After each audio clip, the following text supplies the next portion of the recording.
مراحل حياتك كلها في آية واحدة بس. اعلموا أنما الحياة الدنيا لعب. أول حاجة لعب. اللعب هو المرحلة الأولى، ودي بداية حياة الطفل، عايز يلعب طول الوقت وشوية وينام. تاني حاجة ولهو، ويكبر شوية ويبقى اللعب مش كفاية، تزيد شهوة جديدة عنده وهي شهوة اللهو. واللهو هو أي شيء ممتع في الحياة وغالبا مفيش منه فايدة، زي مثلا 10 ساعات ماسك الموبايل وعمال يسكرول على اليوتيوب والفيسبوك. تالت حاجة وزينة، وبقى الشكل الجمالي أهم شيء. مش مهم الساعة تكون شغالة، بس يكون شكلها شيك وجميل. يقف قدام أي مراية عربية يشوف هو شيك ولا لأ. ما أنا قلتلك الشكل الجمالي أهم شيء.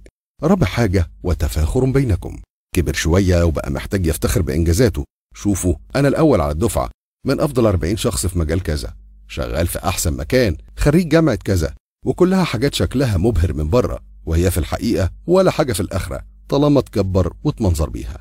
خامس حاجة وتكاثر في الأموال والأولاد. كبر وبقى يقول شوفوا عندي عيال كتير وفلوس كتير وبقيت رئيس مؤسسة كذا. وده كان الجزء الأول واللي اتكون من 3 أجزاء في الآية دي. اعلموا أنما الحياة الدنيا لعب ولهو وزينة وتفاخر بينكم وتكاثر في الأموال والأولاد. الجزء الثاني بقى، ربنا بيضرب لنا مثل بيوضح مراحل تطور الإنسان وحقيقة الحياة في قوله تعالى: كمثل غيث أعجب الكفار نباته. يعني الحياة دي زي المطر الجميل اللي هو الغيث، اللي لما بينزل على الأرض تلاقي بيطلع نبات أخضر صغير وجميل، يقوم الفلاح اللي بيزرع يفرح بيه. كلمة الكفار هنا تشير للمزارع اللي بيكفر بذرة، يعني بيغطيها، أو باللغة بتاعتنا يعمل لها كفر. ثم يهيج، يعني الزرع يكبر ويهيج ويبقى زرع أخضر طويل والثمار طالعة منورة وجاهز بقى على الحصاد. الآية بيحصل فيها تطور مفاجئ وغير متوقع. المتوقع إن الآية تذكر الحصاد والاستمتاع بالثمار والفاكهة، ولكن الآية بتاخدك لحتة تانية وهي فتراه مصفرا. يعني فجأة تلاقي الزرع الأخضر الجميل بقى أصفر، أصفر زي الإنسان اللي منغمس في اللعب واللهو والزينة والتفاخر بالأموال والأولاد. وفجأة يلاقي كل المتع الخضرة دي بقى لونها أصفر وملهاش قيمة. ثم يكون حطاما، كل ده بقى حطام، الناس بتدوس عليه وقيمته بقت تساوي صفر. هي دي حقيقة الحياة وتطور مراحلها وتحولها السريع.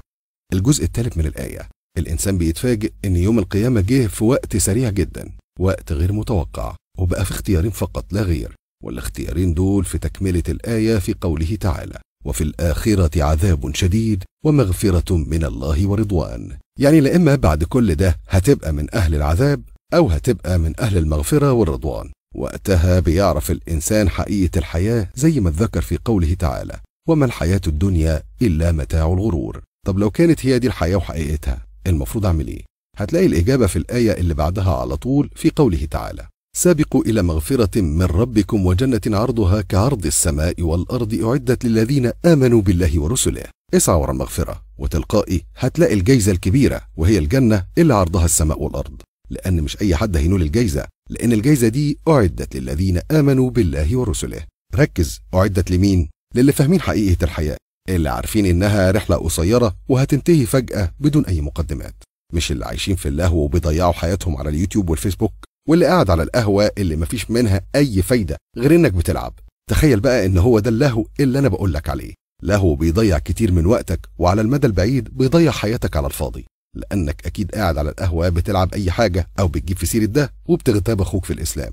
بسم الله الرحمن الرحيم.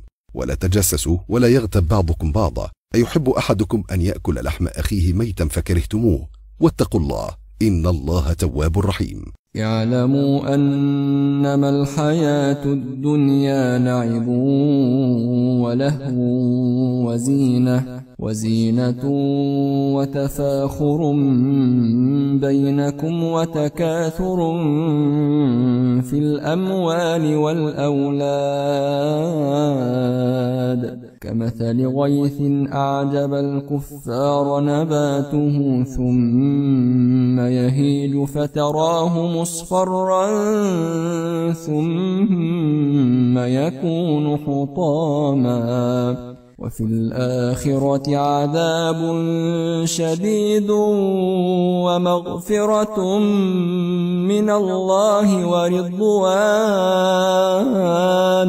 وما الحياة الدنيا إلا متاع الغرور.